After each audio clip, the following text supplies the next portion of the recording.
Welcome to Popternative, where we dive into topical discussions from the worlds of pop culture, social media, and sports. Here is your host, Peter Remoliotis, aka PD Beats. George, it's an honor and privilege to speak with you. Thank you so much for your time. Go, Pete. You know, one thing I really love about this film is it really does an amazing job of telling your story inside the ring and outside the ring. And I think that was something really important. And I think there's a great balance of that. How important was that for you when the first talks about a film like this was to be made? How important was that to have a balance of both sides of things? Yeah, it wasn't about a boxing movie that excited me at all. If the movie had been just about boxing, I never would have gotten interested at all. It was about the story of a young boy from nowhere, receiving everything, losing it, and regaining it again. That's what excited me, my life outside the ring. Absolutely. And it does an amazing job. There's obviously so many kind of key things that happened in your life that are in this movie. Was there one or two things that you really like when you were talking to, everyone about this, that like you really wanted in this movie that they were able to put in this movie? Like you were like, this has to be in this movie. Yeah, the story about the young George Foreman. I really wanted to be a good student in school. I really did want good things out of my life, just didn't work out. No one was interested in me until I found Doc Broadus, my trainer. Forest Whitaker did that part. Someone who never gave up on me made all the difference.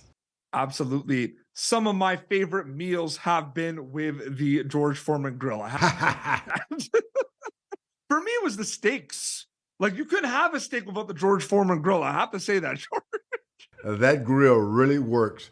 It sold over 120 million of those things before I was able to sell it. And it worked, and they sold because they worked. And it was interesting because it became part of the heavy rotation of a lot of people's family like dinners. Like, it was used like weekly, right? It was crazy to think about. It was part of their like meal prep every day. Especially college students, they would hide those things under their bed, bring them out, do their little steaks or fish, put them back under the bed. Absolutely. Before we wrap up as well, people are never going to stop talking about the Rumble in the Jungle. It's chronicled amazing in this film.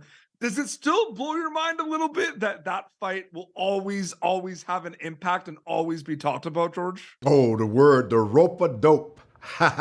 Here I am. Hello, I'm the dope. I lost the title in Africa. It devastated me. And I thought my life had come to an end as a boxer. But I was given a second and third chance to do it all over again. And that's something too. It's the redemption aspect of it, which is really the most important thing about that. You know what I mean? That movie talks about redemption. It revealed redemption. And we all could use a little bit of that. Absolutely. It was an honor and privilege to speak with you. The film is going to be available April 28th in theaters. George, thank you so much for your time. Thanks for having me.